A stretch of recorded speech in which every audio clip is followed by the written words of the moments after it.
Pleasant greetings, friend.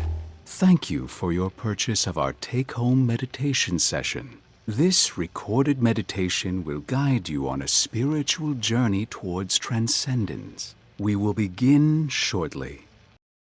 Hello friends, Widgeon TV here. Just east of the Toxic Valley and down Highway 98 lies the Palace of the Winding Path. This is a very unique location in Fallout 76, and personally I think it's one of the highlights of the game. So what is this place for, and what is going on beneath it? Entering from the road and turning to our left, we can see a bus. Presumably because there are skeletons on the ground, we can assume that these were tourists coming to see this marvel before the Great War. It's too bad, because it looks like they never made it out of the parking lot. Heading towards the compound, we can climb on these elevated terraces that are raised out of the water. They are strung together with some dicey suspension bridges. There isn't much to find up here, other than some teddy bears having a threesome. I even took a dip in the water to see if there was anything interesting down there, but all I found was parasites. Moving towards the main palace, we start the event Guided Meditation. We will be talking about this event later in the video. Heading inside, I found Scorched.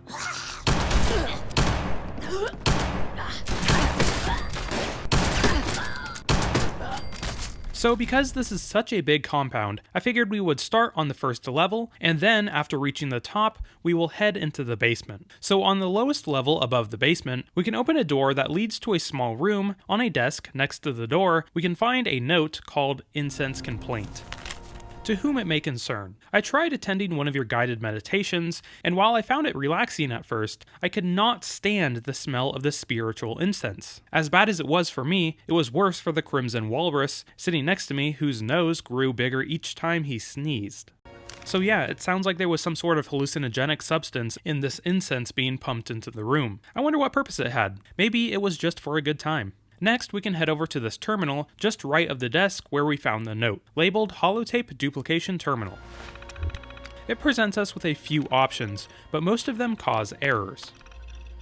Until we reach Duplicate from Archive.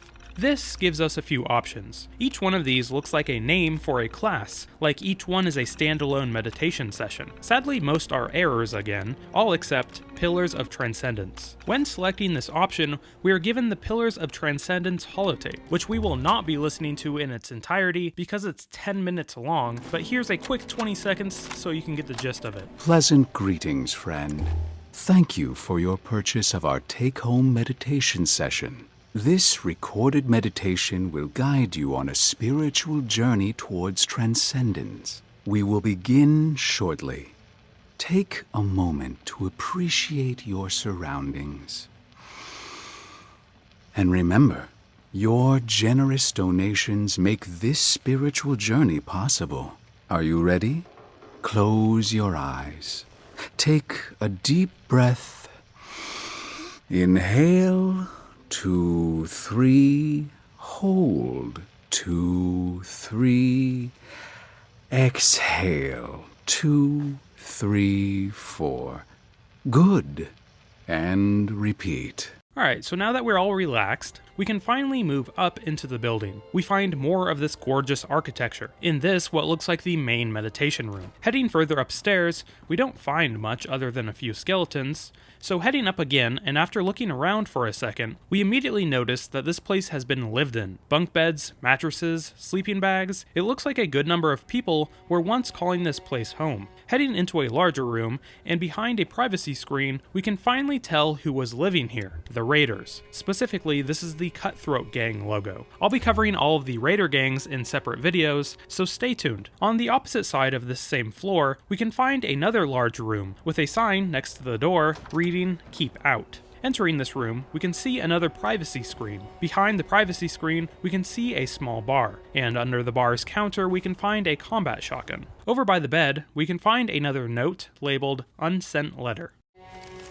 Dear Kursk, see, I told you I'd write you. You really need to get over here and check out the Palace of the Winding Path. This place is your dream. Pack up the old chem box and meet me at the Red Rocket Megastop. It will be the start of your spiritual journey. I met a guy there that has got stuff that will make you fly. Just don't let any of the protectrons there catch you loitering. They're worse than cops. If worse comes to worse, see if you can find their control terminal. As long as you're at least somewhat coherent, I'm sure you can put those old tech skills to use and shut them down. Ginny. Sounds like this place was full of drug users. Heading still further up, we come across one of the best views in Fallout 76, a overhang showing off the entirety of the Toxic Valley. Around on the other side of the balcony, we can find a steamer chest and the body of Marjorie McClintock. Lying next to her, we can find a few empty bottles of hard liquor and a chem cooler. In her bag, we can find a note. Take me to. It sure looks like she climbed up here to commit suicide. We can confirm this by listening to Marjorie's holotape located at the Sunnytop Ski Lodge. This is Margie McClintock of the Diehards. What a joke.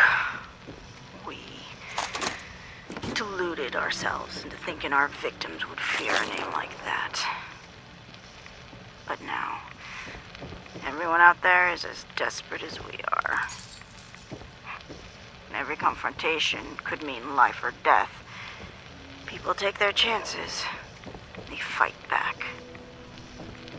So we have to kill.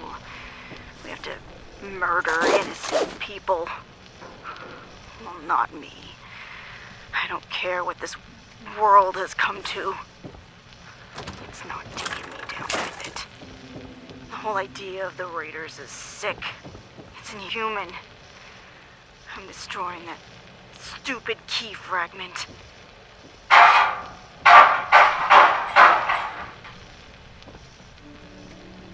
Those bastards don't deserve their treasures. Unless they return to their senses and quit this whole murderous power game they're playing. If that ever happens, Vincent knows what to do. Maybe he'll be more successful than I was. As for me, I'll find some chems and I'll go out that way. Peaceful. Without pain. I'm done. I'll see you soon, Harlan, my love. Been too long. Overcome with guilt, Marjorie McClintock took her own life staring at one of the best views in the game. So there is the story of the Raiders who inhabited this building after the Great War. But what happened here before the Great War? Well, heading back down to one of the lower levels, this time just outside of the main building, we can find a blast mine and a inert explosive. These are part of the Idle Explosives quest. Inside the door, we can find what looks like a classroom. Kids may have been coloring these posters about fire safety. On a back wall, we can find a terminal labeled Cyrus's Terminal. 10-1275 to Simon Godwin. I've read your Transistory Novice Program proposal, and I'm finding it very illuminating. When this retreat was founded, I had originally intended it to be a permanent destination, a place where one can free their mind and spend a lifetime expanding the boundaries of their consciousness. However, having novices as guests for a limited time might prove to be both invigorating and lucrative. And while I'm not normally burdened by material things, I'm not blind to the fact that we need financial stability to keep this place running, allowing me to consider what I've seen, and we'll speak again soon. 12/20/75. Warm greetings, friends. Tomorrow is the winter solstice, so I want all disciples to make sure they are using their blue ribbons, their blue hair glitter, and carrying the painted watermelons. If you've lost your watermelon, find Hannah and she should be able to find you a replacement. Remember, this is an important day of celebration, and I want to make all of our novices feel like they are part of the tradition. Hair glitter and painted watermelons sounds like a really important tradition. 3/10/76. We've had some minor complaints from our novices about disciples frolicking around the gardens in the nude. While I applaud this celebration of free spirit, please understand that some of our novices are quite new here, and it may take some time for them to achieve that level of spiritual enlightenment. In the future, I suggest all frolicking to be done on your own time in the privacy of your own rooms. Wow, so it sounds like the novices are kind of killing all the fun in this place. 8/1/76 to Simon Gadwell. I'm overjoyed with how well the Transitionary Novice program is progressing. Not only is our retreat overflowing with positive energy, but our permanent disciples have reported an overabundance of spiritual power, something I've been striving for since this place was founded. I was also delighted to receive your generous request to have signing rights to the bank accounts placed in your name. Now that I've been freed from the shackles of commercialization, I can focus on my attempts at attaining my final inner state, total jubilant bliss. So it sounds like Cyrus just handed over the keys to this palace to Simon. We'll see how that goes. 9976 to all disciples. Disciple Gadwell has generously planned a most wonderful Enlightenment Thursday this week. Instead of our usual gathering outdoors, he's requesting that all of us simply stay in our beds, close our eyes, and attempt a metaphysical transformation. To ease this transition, he's had some special ventilation systems installed throughout the retreat, which will fill the air with the sweetest of scents and earthly delights. I'd like to extend my personal thanks to Disciple Gadwell for everything he's done for this place, and I encourage you to do the same when we all meet on the astral plane. So it sounds like Cyrus has complete trust in Simon Gadwell. We'll see how that ends up here in a minute. Let's head over to Simon Gadwell's terminal to see what kind of perspective he has on this. So over on the opposite side of the courtyard, we can find another room where we can find another terminal labeled Simon Gadwell's terminal. Journal entry 7/18/75. Before I arrived at the palace, I was a mess. I lost my job, my wife left me, and I was dead broke. Everything I worked to achieve all my life disintegrated before my eyes. But then Cyrus showed me the way. He helped me understand that those things were minute compared to the scope of the whole universe. At first, I was skeptical, coming from the world of business, where money was my lifeblood. I thought Cyrus was crazy to suggest its insignificance. It's taken several months, but I finally feel like I agree with him. I finally feel as though I'm at peace. So it sounds like Simon was buying into Cyrus's ideology. Maybe this doesn't end badly after all. Journal entry 9/2/75. As I walk around and drink in our humble retreat, I am starting to realize that it feels like a wasted opportunity. This is an amazing place with so much to offer. Yet only those who intend to dedicate their entire lives to inner enlightenment are allowed within. Perhaps if we allowed guests to stop by and temporarily feel at peace, not only would we be spreading the word of the winding path, but we'd also ease this facility from its financial burdens. Tonight, I intend to create such a proposal and share it with Cyrus. 2/11/76.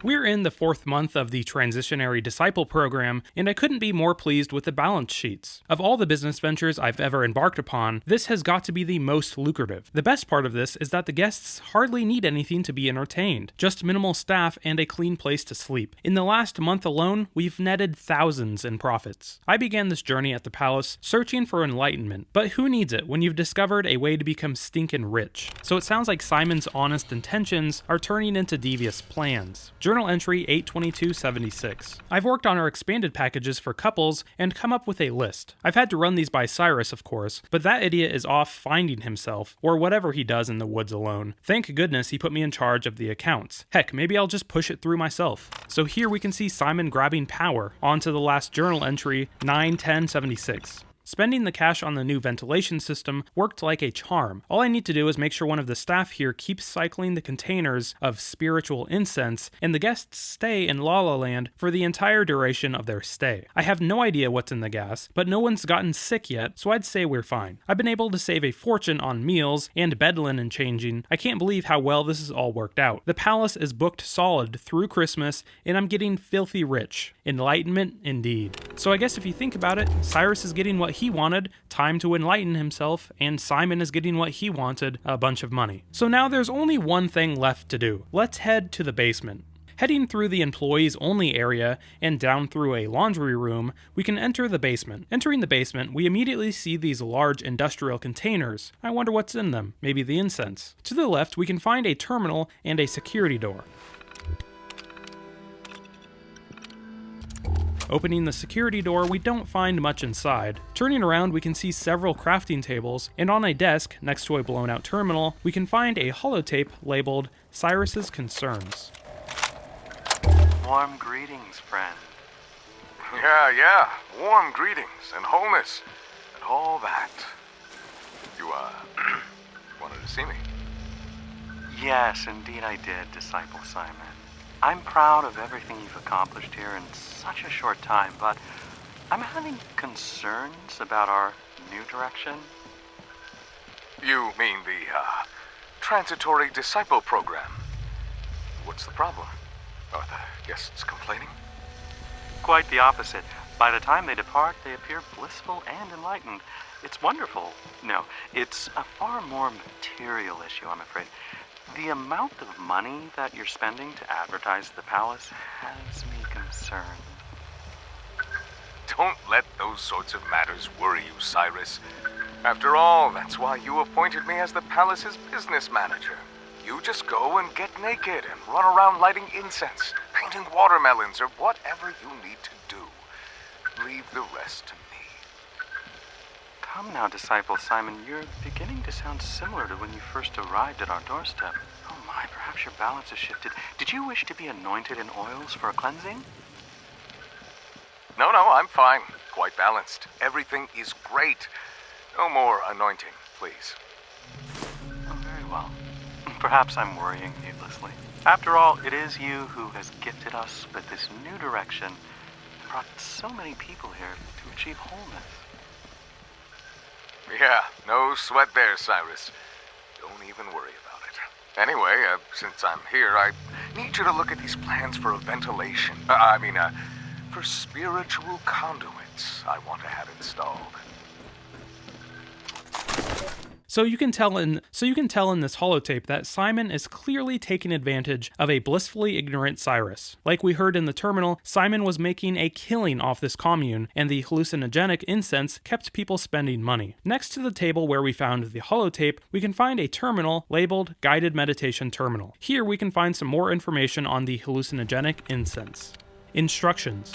Greetings, friend. So you wish to run the automatic guided meditation program. Directions. 1. A healthy supply of spiritual incense should be present in the brazier at all times. Details can be found in the entry labeled Spiritual Incense. 2. Alright, the central brazier, when the time is right, if the fire has died down, it means the brazier has gone into smolder mode for optimal incense burning. Guided meditation should begin automatically, direct guests to the Tranquility Sanctum, and guided instructions should play. 4. Monitor your disciples. In the rare event that a disciple has adverse reaction to the incense, up to and including bodily harm to themselves or others, remove them from the area until they come down from its effects. Clean up any leftover incense ashes from the brazier when needed. So this seems to be referring to the event, Guided Meditation. Now I completed this event, but there wasn't really much going on. You start the event and have to protect some speakers for about 6 minutes. Now back to the terminal. Ingredients list. Spiritual incense is the name we've given to the proprietary bundle of materials we use during the guided meditation to help us visualize the unseen and reach a higher level of consciousness. Edit 6/27/78. So this edit is after the bombs fell. Some materials are becoming hard to come by after the war, so we've had to improvise. The effects are nearly incidental, but there is an increased rate of hallucinations, psychosis, and other medical issues, so monitor users closely. So in the rest of this terminal, it basically says that they continue to run out of ingredients for the hallucinogenic incense. They continued to substitute the ingredients for more and more dangerous ingredients until they just couldn't anymore.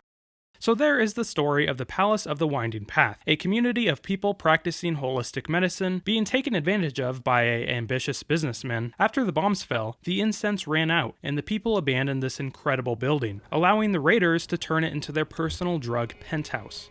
Alright guys, that's all I have on the Palace of the Winding Path. If you liked the video, make sure to like and subscribe. It really helps out my channel. Also, if you made it this far in the video, consider joining my channel's membership. You get a cool little cryptid symbol next to your name when you comment, and it goes a long way in supporting my channel, so thank you. Also consider following me on Twitter. It's the best place for me to keep in contact with you guys. But anyway, this has been Widgeon TV. Thanks for watching, guys.